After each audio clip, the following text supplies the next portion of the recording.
We most recently covered the remarkable discovery, fortunately made in the presence of numerous parties from a number of international research panels, including media personnel.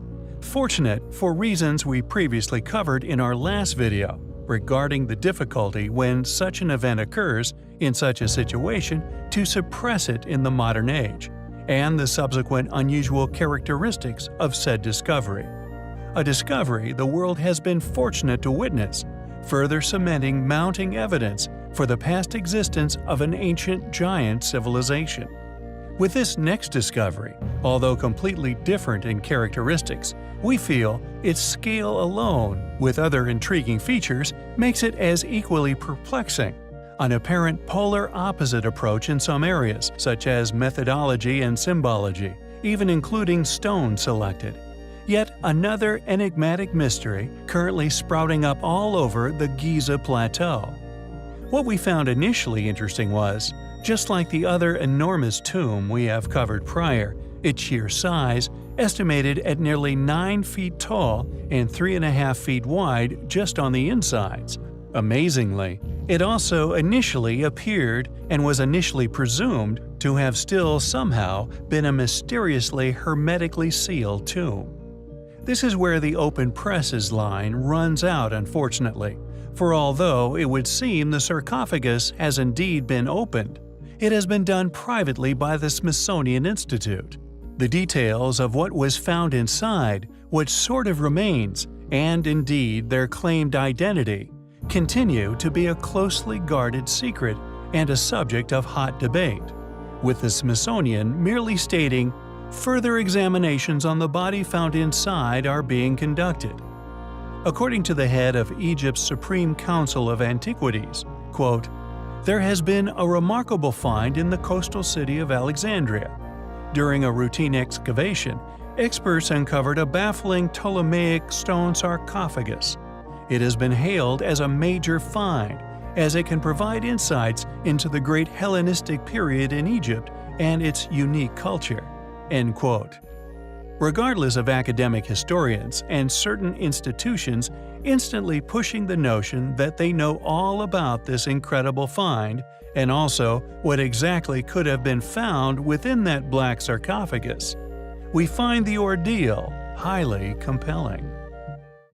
Inside a tunnel system carved from the solid limestone bedrock in the desert of Egypt lay 24 black granite boxes cut with the precision our modern technologies do not possess. Shaped from Aswan granite and extremely hard stone. These massive boxes remain a profound mystery for scholars who are unsure as to what their true purpose was, or indeed how old they are. Numerous well-known figures have concluded the hieroglyphics written upon them is of such poor quality it is regarded as graffiti. Many people believe Egyptian kings claimed precision-made ruins as their own.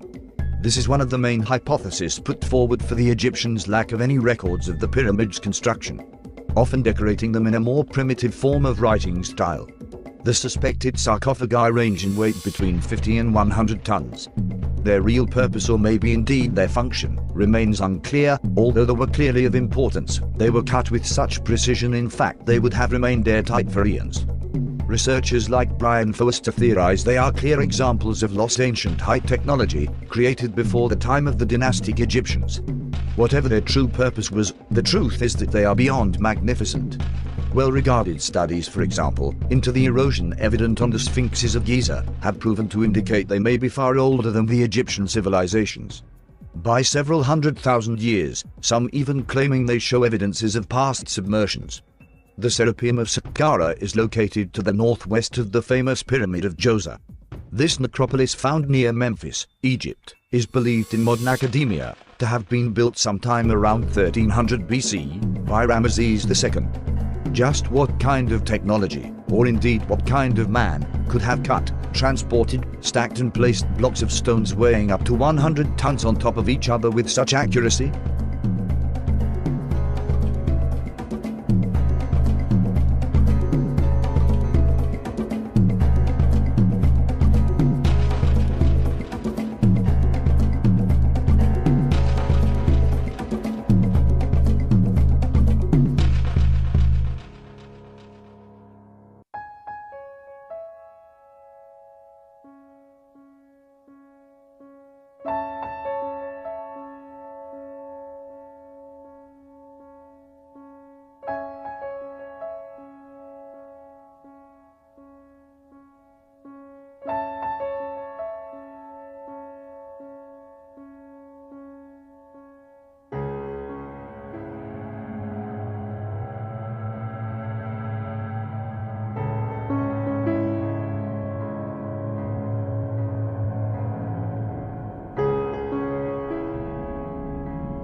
Many ancient sites found all over the world can no longer be explained away with currently attested academic opinion.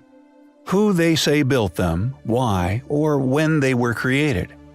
The most popular of these anomalies are the ancient monuments that can be found upon the Giza Plateau. Currently explained as having been built by our copper tool-wielding ancestors a mere 4,000 years ago, somehow successfully creating some of the most precisely built and indeed enormous ancient structures found on Earth, decidedly choosing to use granite blocks many tons in weight as their building material of choice. Ironically, although these sites are somehow exclaimed as having been built by the ancient Egyptians, any actual, literal explanation of how this was actually done has never been provided. Not only is academic opinion severely lacking any logical understandings as to the construction of these sites, they seemingly attempt to ignore, and in some cases conceal, additional controversial anomalies they simply cannot understand. Enormous stone megaliths are hidden all over Giza, and especially around the base of the Great Pyramids. And not only were these buildings adorned with incredibly hard granite, but also basalt, a similarly tough stone, and another which would be near impossible to have hewn with mere copper implements. Known as Giza's basalt floor, it is what many people now see as the smoking gun for evidence of advanced engineering having once been responsible for the construction of the site. Amongst the remaining fragments of the basalt floor is overwhelming evidence of ancient machinery, telltale precision signatures left on many stones, suggesting high technology was responsible for the shaping of Giza's enormous stones. Cut marks that could only have been left by high-speed disc cutting, striations, precise ridges, and countless other curious features have been thankfully left upon these stones. And these surviving tool marks could one day be used to actually identify the technology once used to build the site. We now feel that the evidence to suggest that the modern attested and mass-published theories regarding the origins of the Giza Plateau, its age, and indeed its creator's past capabilities, is currently incorrect and is now overwhelming, and that it is only a matter of time before a revival of this past knowledge and indeed understandings again begins to flourish.